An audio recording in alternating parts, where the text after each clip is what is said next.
आपल्यासोबत शेतकरी नेते राजू शेट्टी जोडले गेलेले आहेत। राजू शेट्टी सर, आपण पाहतोय गुलाबराव पाटील असं म्हणतात की उद्योजकांना त्रास नाही झाला पाहिजे स्मार्ट मीटरचा, काय आपली प्रतिक्रिया? शेतकऱ्यांना त्रास झाला तरीही चालेल? खरं तर शेतकऱ्यांच्या प्रति सरकारचा दृष्टिकोन कसा आहे हे गुलाबरावांनी प्रातिनिधिक स्वरूपामध्ये दाखवून दिलेलं आहे।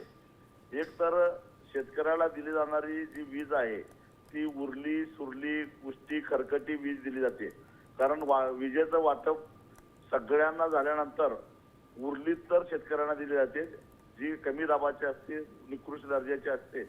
आणि ती वीज सुद्धा देत असताना जर सरकारच्या मंत्र्यांचा जर का असा प्रकारचा हे असेल आविर्भाव असेल तर एकूणच शेतीकडे बघण्याचा दृष्टिकोन कसा आहे, अशा पद्धतीने जर का शेतकऱ्याला गृहीत धरायला लागला तर गुलाबराव ग्रामीण भागातून तुम्ही निवडून येता याचं भान ठेवा, शेतकरीच तुमचा पुढचा कार्यक्रम करून टाकतील।